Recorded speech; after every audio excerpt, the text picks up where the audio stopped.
Get ready to take a look behind the scenes and enter the impossible for the Between Two Minds podcast with our hosts, Judge Mentalist and Bernardo Rodriguez. Can they really tell you what you're thinking? Good afternoon, Hypno World and all the world. This is Judge Mentalist. As usual, since you're seeing me here on the screen by myself and without my partner in crime, Bernardo, I must be doing another preview for the upcoming Michigan International Hypnosis Conference. And if the fact that I'm here alone didn't tell you that, maybe the words that are right above my head did. And we are here with a very special guest who's doing a really, really cool presentation at this year's conference. As I've mentioned before, you're not just learning how to do hypnosis or hypnosis techniques. Today, we're going to talk about something that goes along with it, some icing on the cake, so to speak, something to make clinical hypnosis work even more effective. And without further ado, I will invite our guest for today, Amanda Dodd. Good afternoon, Amanda. How are you? Good afternoon. Happy to be here. Thanks for having me. And likewise, I was on your podcast just a few months ago. Normally I start these with background. So let's blend that with talking about your podcast, because it's a really cool podcast that more people should know about. And there's no reason we shouldn't be cross-promoting these things here. So let's start there and then kind of get into a little bit of your background for anybody who doesn't know you. Awesome. Thank you.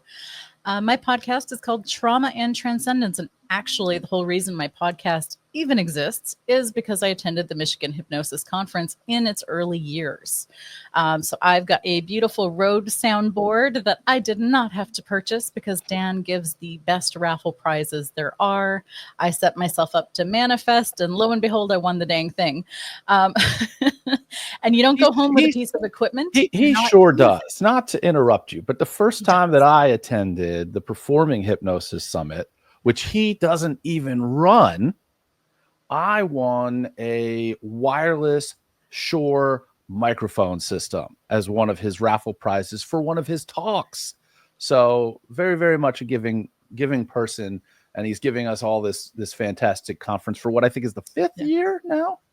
Is this the fifth year? We are fourth. Four. Next year will be 5. This is the 4th year. Yeah. I'm getting ahead of myself. So anyway, back to your podcast.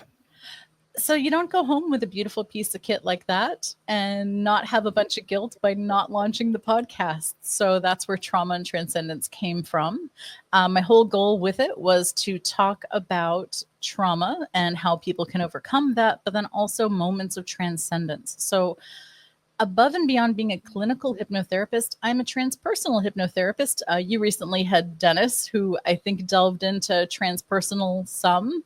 And I'm of that same nature. So the transcendence part of my podcast is weaving in spiritual experiences and how sometimes trauma can lend us to be more in touch with the transpersonal side of our lives. Wonderful. Wonderful.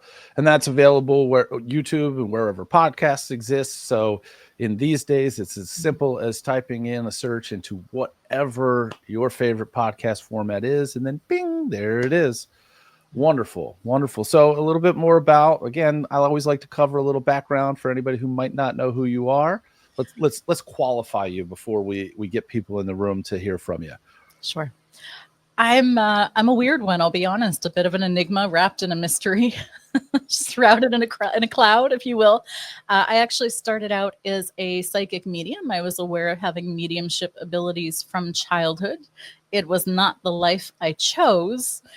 And so I avoided it for a whole lot of time. When I did start to develop and train, I was really, really good, almost alarmingly so, to the point that it made me uncomfortable to sit down, do a reading, have someone have a huge transformational shift.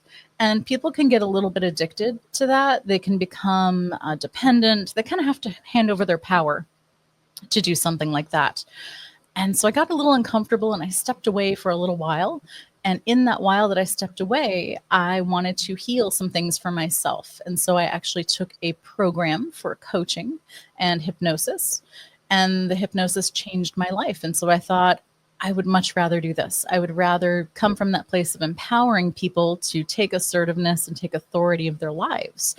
So as I took that first bit of training at Southwest Institute of Healing Arts, where I took 3 programs by the time I was done, I'm a Sweeha junkie. It is what it is. If you've ever been as an alumni, you know what it's about. And they just really bring an integrative approach into everything and makes it super hands-on in a way that's clear and practical, but uplifting. And so I took that first bit of coaching. I took 100 hours of hypnosis, and I was floored because as I was facilitating people's sessions, I was resolving things that I wasn't directly working on. I was like, oh, hold the phone. there's something here. So I went back, took another program, and that's where I took my clinical hypnotherapy with transpersonal psychology built in, which means that we look at the study of the addictions, the personality, the whole person, their beliefs, as well as spiritual stuff too. And that's where I kicked off. And from there, I've primarily focused on trauma, which is why my company name is Healing Beyond Trauma. It's not only who I am and what I've been through, but it's also what I help others do. So with that, I didn't anticipate that the spiritual stuff would kick back around. But if anybody has a calling in life, whether you want to be called by it or not, it eventually catches up to you. So I'd be doing client sessions, and I would have loved ones in spirit popping in and wanting to work with the client on the table. They'd have huge results, and it's like, okay, this is how mediumship wants to move through me now. It wants to go through hypnosis where the client's having their own experience. But that is not the talk that I am giving at the Michigan Hypnosis Conference this year. But it does tie into trauma in a big way. So as I said, healing beyond trauma, it's who I am, where I've been, and where I'm going. But I've had to resolve complex PTSD about 3 times now. On the final go with having complex PTSD, I had healed the mental, the emotional, and a lot of the issues that happened, to include flashbacks. What I didn't resolve was the somatic. And the somatic was my body's response to life. Yeah. It felt incredibly disempowering. I did a lot of everything to try to work through that.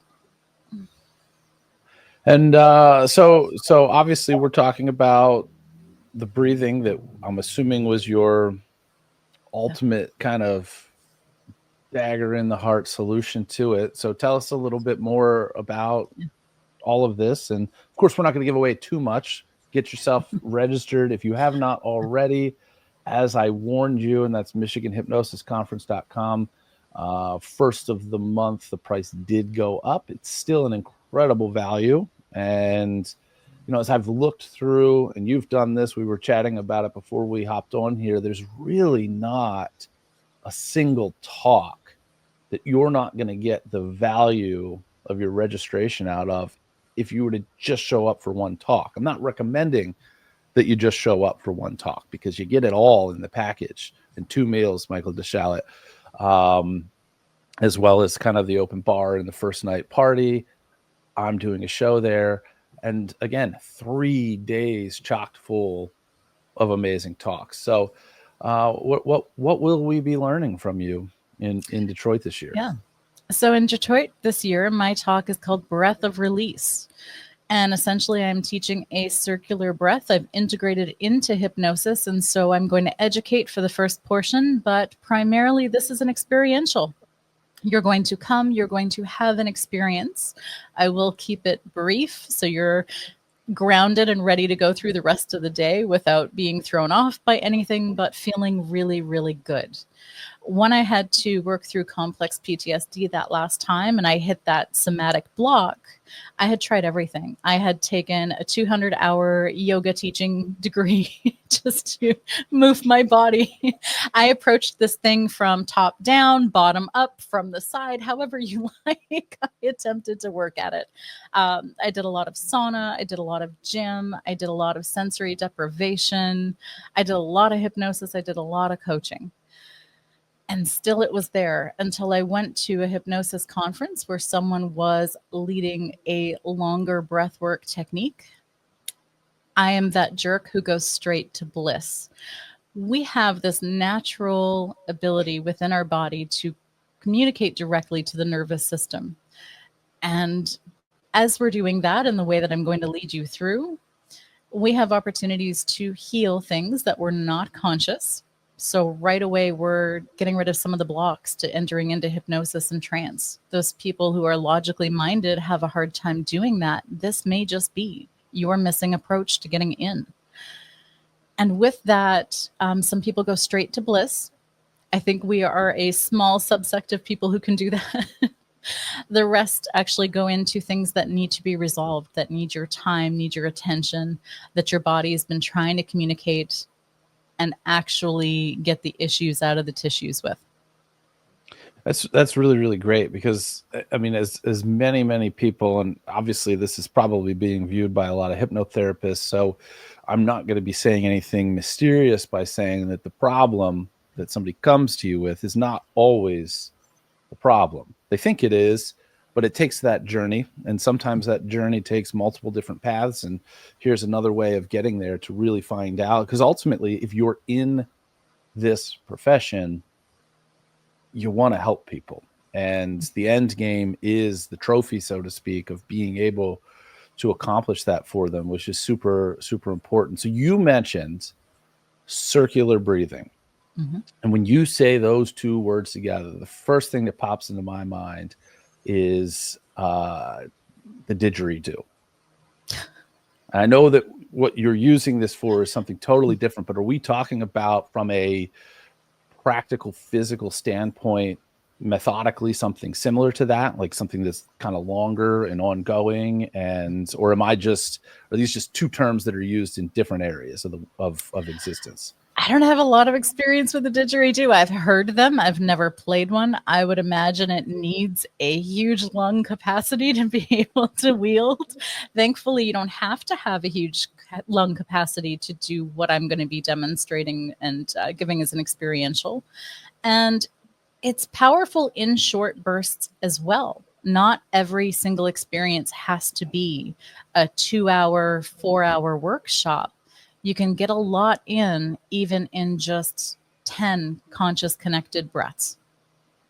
It sounds to me like there might be some similarities, but of course, the easiest way for me to get the answer to my question is to show up to your talk, which is what I'll do, because as we were talking, I was like, when is my talk? Okay, let me make sure that we're not competing, because the other thing that I realized in looking through that, last year there were 2 rooms. Not tracks, because you go wherever you want to go. Now there are 3. So there are going to be 3 different options pretty much every time that there is a session. So there's more for you, but your choices now become difficult, because now you're choosing between 3 things every time. So I'm really looking forward to it. Dan is actually doing some video recordings this year. So if you really have to come down to it and you're missing a good talk, there's at least that opportunity.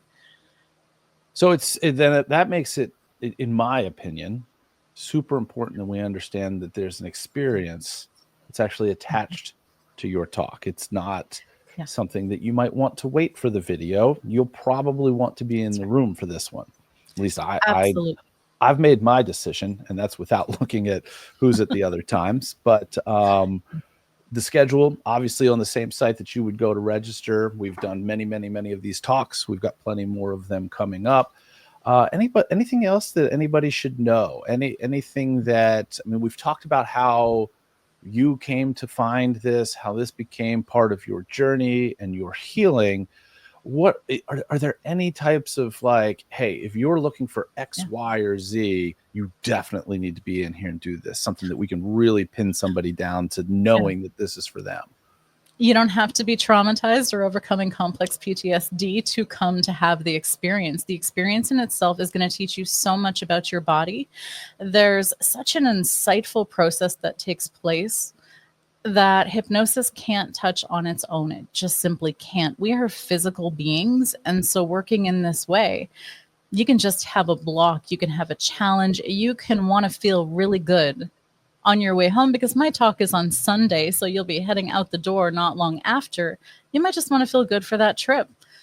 all really good reasons to come have an experience with me. I'm going to show you how to do it safely, comfortably, and give you some really profound ways of working with your clients moving forward, individually and as groups. Awesome. That's some really, really wonderful stuff. I'm glad that obviously we got to share this time and talk about it. I'm looking forward to it. And we are now, so it's August 12th. We are now 1 month from the start of the conference officially. So if you somehow have not registered yet, and I know that just recently I talked to some folks who had just registered before the price went up. Here it is, MichiganHypnosisConference.com. Still a fantastic value. We're a month out. Any last thoughts? Any last words before the next thing? Have you got your robes? Are you ready? Have you got your robes? Have I got my robes? It's Harry Potter for the high hello party. Oh yes. Well, I'm going to be on stage performing, so I'll be wearing. Maybe I'll surprise people and wear. You're coming as a muggle. Unbelievable. Yep, but I'll be doing all the magic, so or the mind reading or whatever we end up coming with. I'm still working on trying to do something that's very unique and very for the group, and not, I haven't done a mentalism show in over almost 3 years, so it'll be an interesting challenge to jump back in that saddle. But I try to make things very not individualized, because obviously it's a group of however many people will be in that room, but something that's special, that's not necessarily going to be that you could see anywhere other than being in that room. So, well, I appreciate you. I thank you so much for your time. I'm very much looking forward to seeing you and just, continuing the fun chats that we've had. And so again, MichiganHypnosisConference.com. We are 1 month out. I just realized that here while we're doing this, because time's going so fast here. I'm looking forward to it. You should be too. Thank you so much, Amanda, and we'll see you in a month. Bye. See you there. Thank you for tuning in to the Between Two Minds Behind the Scenes podcast. Be sure to follow us on social media under Between Two Minds with the number 2 instead of TWO, or under Enter the Impossible. Thank you, and we hope to see you back for the next episode.